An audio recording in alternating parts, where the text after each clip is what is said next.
There once was a rich man who did everything his priest asked of him.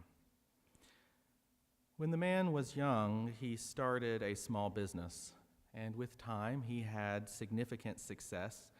He hired many workers, and his company expanded.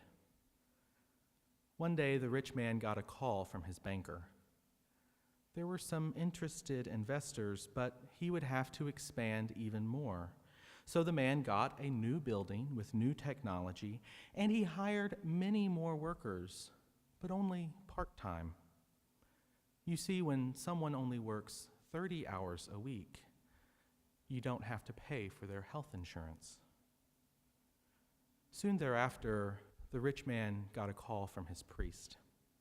The man still felt guilty about having workers without health insurance, so he asked his priest about it.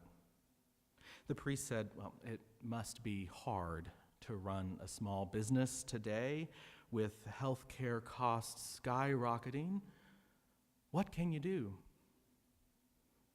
The topic turned to stewardship. The priest wondered if the man had ever considered pledging. The priest explained that there were some significant tax benefits for someone like him, so the man pledged for the first time.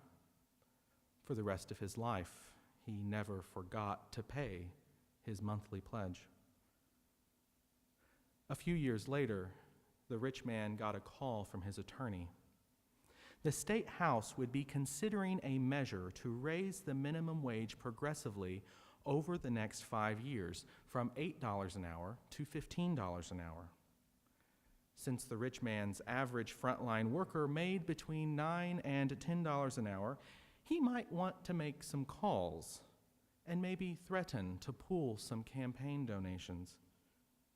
So that's what the rich man did. The next day, his priest stopped by for a visit at his office. The rich man told the priest about the legislative proposal and asked what the priest thought about the issue. "Look," the priest said, "it's hard to run a small business. We are just grateful that you hire so many people in this town and pay them more than the minimum wage." Then the priest told him they were about to start a capital campaign to add on to the building. The rich man said he would give the money, all the money, for the new Christian education wing, and the priest, overjoyed, said they would name it after him. Many years later, the rich man got a call from his senator. Some environmental regulations were on the table, and the senator wanted the rich man's thoughts. Deregulate. That's all the man could say. The fewer legal barriers, the more money he could make. So the environment was deregulated, and business processes were streamlined, and his company expanded. The priest and the rich man met on the golf course soon thereafter. The rich man asked his priest about the environment, and they seemed to agree.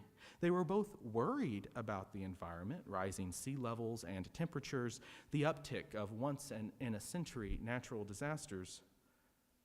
But what could one person do?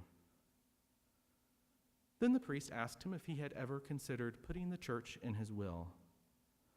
The man told the priest, "Don't worry. The parish will be left with a sizable endowment."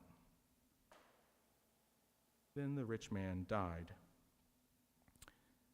At his funeral, the priest talked about how great a Christian this man was, how much good he had done for the community and even the world.